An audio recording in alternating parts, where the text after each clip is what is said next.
আজি আমি আলোচনা কৰিম third grade, fourth grade, Assam police, Assam TET অৰ্থাৎ এনি কম্পাৰেটিভ এক্সামৰ বাবে কেইটামান গুৰুত্বপূৰ্ণ কুৱেশ্যন। আজিৰ প্ৰথম কুৱেশ্যনটো হৈছে থৰ মৰুভূমি কোন ৰাজ্যত অৱস্থিত? এইটো ইণ্ডিয়াত পৰে। ইণ্ডিয়াৰ কোন ৰাজ্যত অৱস্থিত? অপশ্যন ক দি আছে অসম, খ দি আছে ৰাজস্থান, গ দি আছে বিহাৰ, ঘ দি আছে গুজৰাট। ইয়াৰ শুদ্ধ উত্তৰ অপশ্যন নম্বৰ খ, ৰাজস্থান। ইয়াৰ পিছৰটো দেখিম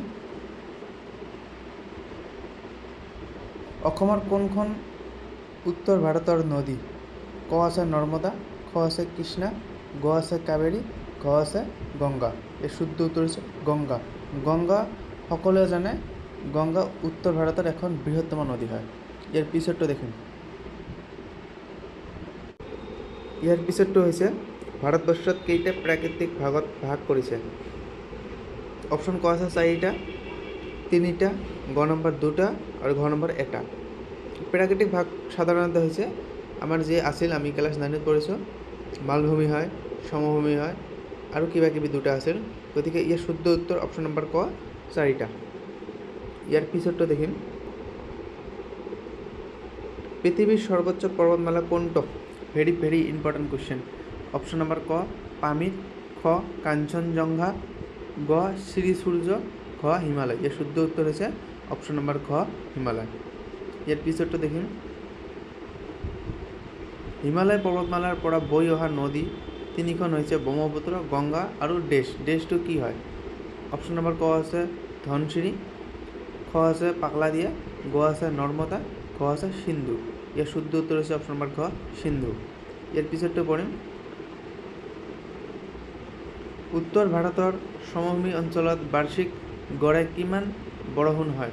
অপশ্যন নম্বৰ ক আছে 100 চেণ্টিমিটাৰৰ পৰা 200 চেণ্টিমিটাৰ, খ আছে 100 চেণ্টিমিটাৰৰ পৰা 300 চেণ্টিমিটাৰ, গ আছে 200 চেণ্টিমিটাৰৰ পৰা 400 চেণ্টিমিটাৰ আৰু ঘ আছে 51 হয়। ইয়াৰ শুদ্ধ উত্তৰ হৈছে অপশ্যন নম্বৰ ক 100 চেণ্টিমিটাৰৰ পৰা 200 চেণ্টিমিটাৰ।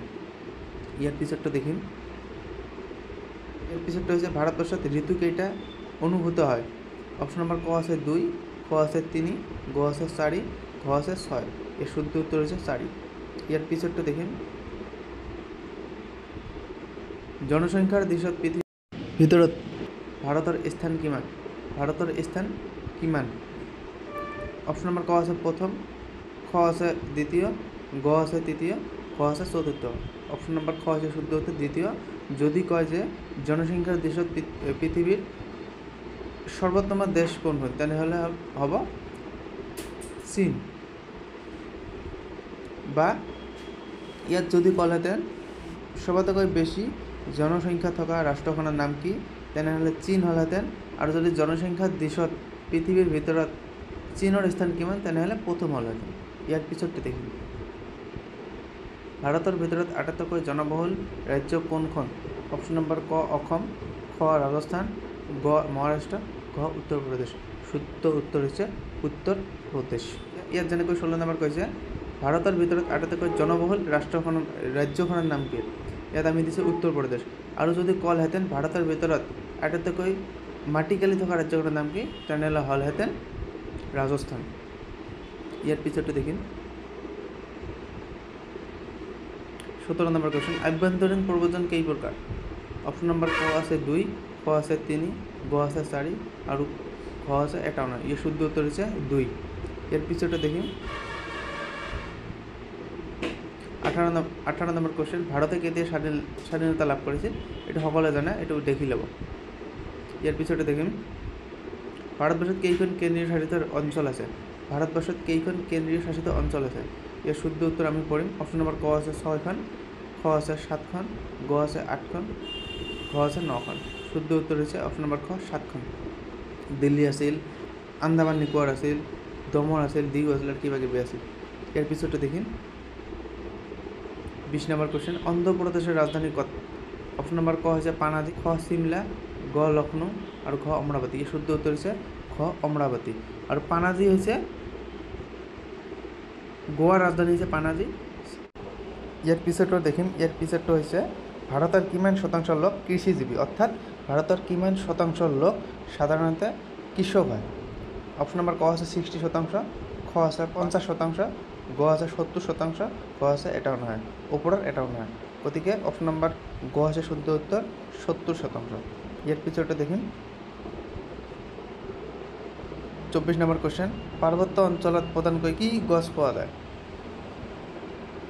ইয়ার শুদ্ধ উত্তর হচ্ছে অপশন নাম্বার খ সরল গাছ। এটা ভেরি ভেরি ইম্পর্টেন্ট কোশ্চেন। পার্বত্য অঞ্চলে কী গাছ পাওয়া যায়? শুদ্ধ উত্তর হচ্ছে সরল গাছ। এর পিছনটা দেখুন ম্যানগ্রোভ উদ্ভিদ কোন ঠাইত জন্ম হয়? ভেরি ভেরি ইম্পর্টেন্ট কোশ্চেন হয়।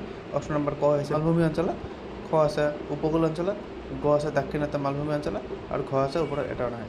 গতিকে শুদ্ধ উত্তর হচ্ছে উপকূল অঞ্চলে।